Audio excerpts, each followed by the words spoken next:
bohong.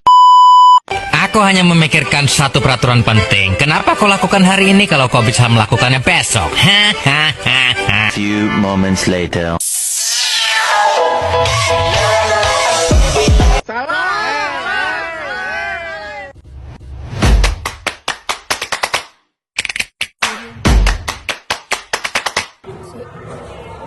Assalamualaikum warahmatullahi wabarakatuh.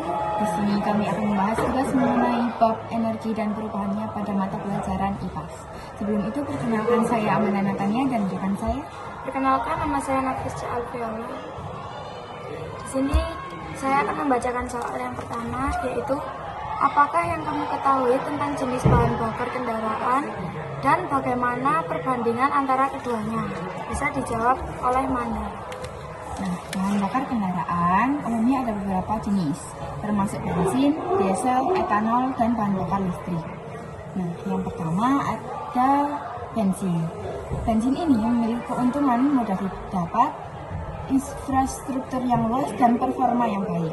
Kekurangannya adalah emisi polutan dan ketergantungannya pada fosil. Yang kedua ada listrik. Listrik ini memiliki keuntungan emisinya nol saat berkendara, efisiensi tinggi, dan biaya operasionalnya yang lebih rendah. Kekurangannya adalah infrastruktur pengisian yang berkembang, waktu pengisian yang lebih lama, dan jarak tempuhnya terbatas.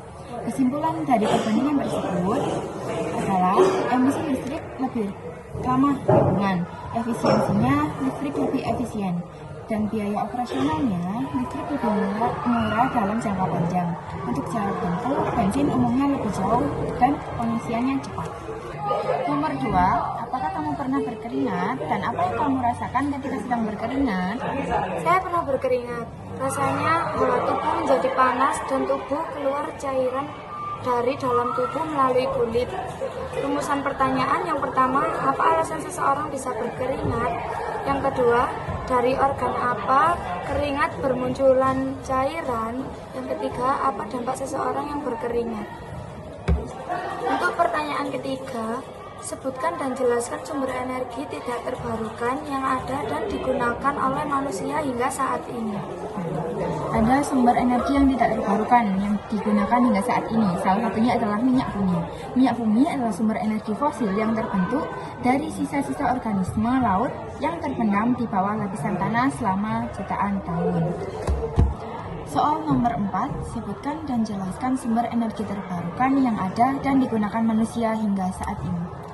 Yaitu energi surya, diperoleh dari sinar matahari dan dapat dimanfaatkan melalui panel surya untuk menghasilkan listrik atau sistem pemanas air. Untuk soal nomor 5, yaitu sebutkan dan jelaskan pemanfaatan perubahan energi dalam kehidupan sehari-hari. Salah satu contohnya adalah perubahan listrik menjadi energi cahaya. Contohnya adalah lampu. Ketika di rumah dan di tempat kerja, lampu listrik mengubah energi listrik menjadi cahaya. Ini memungkinkan penerangan di malam hari dan di ruangan yang gelap. Soal ke-6, bagaimana dampak yang ditimbulkan dari pembakaran bahan bakar fosil?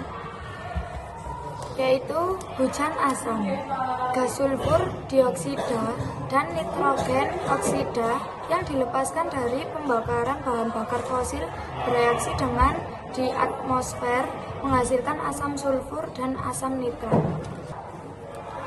Soal nomor 7, mengapa saat ini penggunaan kendaraan bertenaga listrik mulai menjadi tren? Ada beberapa alasan. Salah satunya adalah karena energi listrik saat ini ramah lingkungan, yaitu dibuktikan dengan emisinya nol saat berkendara. Yang kedua, karena biaya operasionalnya lebih murah untuk diisi daya dan dirawat. Soal nomor 8, bagaimana proses atau alur perubahan energi dari benda-benda berikut? Jelaskan mulai dari sumber energi. Yaitu TV LED, sumber energi listrik atau energi listrik.